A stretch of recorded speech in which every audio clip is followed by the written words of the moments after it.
अब आगे सुनिए, इन्ना जअलना फी अनाक़िहिम अग़लालन फ़हिया इलल अज़क़ान फ़हुम मुक़महून।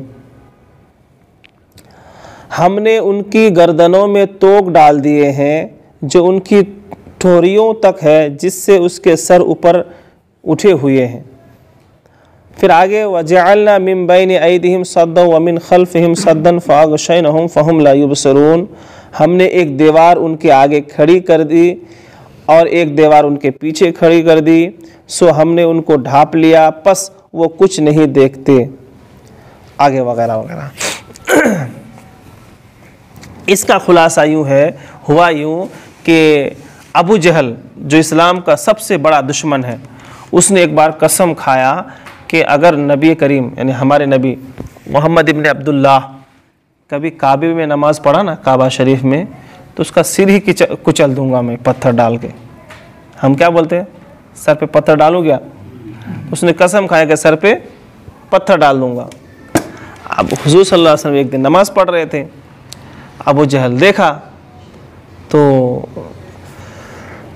जैसे ही वो गया पत्थर लेके सर पे ऐसा उठा के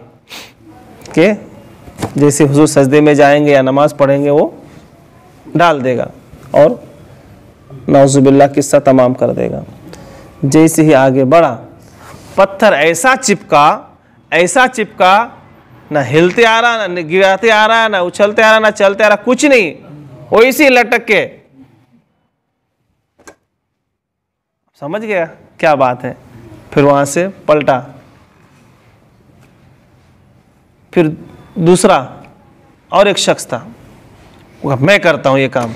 उसने पत्थर उठाया और आगे जैसे बढ़ना शुरू किया तो उसको कुछ दिखा ही नहीं। वो भी पलटा, कहा क्या हुआ? कहा आवाज तो आ रही थी पर मुझे कोई दिख नहीं रहा था।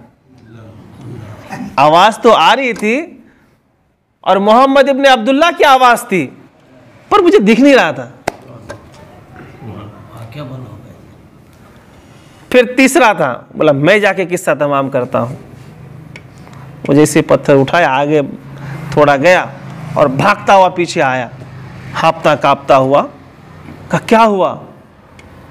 कहा मैंने एक ऐसा सांड देखा कि मैं थोड़ा और भी आगे गया होता ना तो मुझे खा जाता, इतना खतरनाक था, इसलिए मैं वापस आ गया।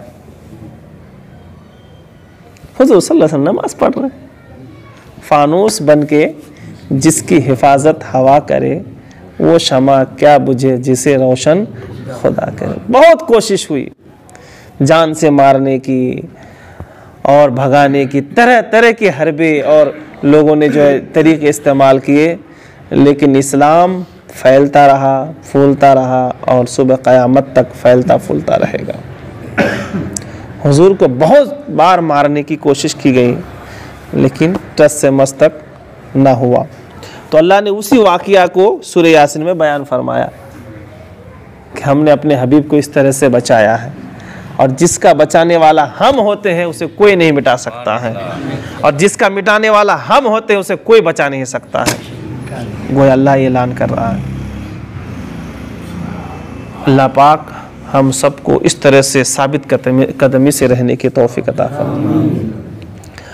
तो सूरह यासीन के शुरू आयात में अल्लाह ने इस तरह के जो है वाक़ियात किए, और एक सिद्ध तर्जमा सुन लीजिए, उसका पूरा खुलासा तर्जमा जो कुरान के अल्फाज है, अरबी भी सुनिए, है ना, कुरान सुनना भी तो बरकत है ना। अल्लाह ने कहा समझ में आए ना आए कुरान पढ़ो। फरमाया वजअलना मिन बैनि ऐदिहिम सद्दन व मिन खल्फिहिम सद्दन फ़अग़शयनाहुम फ़हुम ला युबसिरून। ये जो आयत है, आयत नंबर 9 सूरह यासीन की आयत नंबर 9। जब आपको कोई दुश्मन बहुत परेशान करे, बिला वजह ना हक जुल्म व सितम, ज़बानी कानूनी समाजी मुआशर की तकलीफ़ दे, तो फरमाया कसरत से इस आयत को तिलावत करो, या तो वही भाग जाएगा या सुधर जाएगा, या अल्लाह हिदायत दे देगा। ठीक है, सूरह यासीन आयत नंबर है। क्या दुश्मन तुम्हारे? नहीं है ना, ठीक है। मेरे बहुत दुश्मन है, सारे अहले ईमान छोड़ के सब हमारे दुश्मन है ना, और सबसे बड़ा दुश्मन शैतान है। इनके नहीं है तो अब क्या करें, लेकिन हमारे हैं, तो कसरत के साथ ये पढ़ो। हाँ, वसवाउन अलैहिम अनज़रतहुम अम लम तुनज़िरहुम ला युमिनून, आप और आपका उनको डराना या ना डराना उनके हक में बराबर है, वो ईमान लाने वाले नहीं है। अब अबू जहल तो देख समझ गया ना, लेकिन तब भी नहीं लाया। अल्लाह वही कह रहा है कि वो लाने वाले नहीं है, लेकिन आप कहते रहिए। इन्नमा तुनज़िरु मन इत्तबा ज़िक्र व ख़शिय रहमान बिल गैब फ़बश्शिरहु बिमग़फ़िरति व अज्रिन करीम। और आपका डराना सिर्फ इसलिए मुफीद है कि जो नसीहत पर अमल करे और बिन देखे रहमान से डरे, तो आप उनको मग़फ़िरत की और बावकार सवाब की खुशखबरी सुना दीजिए, है ना। जो डरेगा, जो अल्लाह को बिन देखे मान लेगा, उसकी मग़फ़िरत भी हो जाएगी, सवाब भी मिलेगा और अल्लाह ताला खुश भी हो जाएगा। ऐ हबीब, आप उनको खुशखबरी, गुड न्यूज़ दे दीजिए। अल्लाह यही कह रहा है आयत नंबर 11 में। इसलिए उलमा का काम है और उलमा रब्बानीन का काम है कहना। अब आप 10 साल से 50 साल तक कहते रहिए, माना नहीं माना उनका काम है, लेकिन क्योंकि उलमा नबियों के वारिस होते हैं, इसलिए उलमा कहते रहते हैं, बोलते रहते हैं, आप कोई माने या ना माने।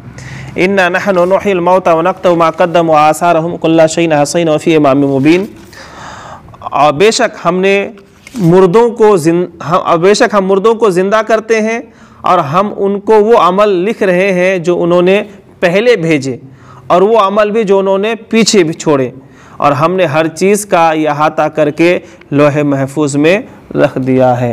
ये अगले पिछले क्या भेजे इंशाअल्लाह ताला आगे के दर्स में बताएंगे, है ना, कि हम आगे क्या भेजते हैं और पीछे क्या भेजते हैं।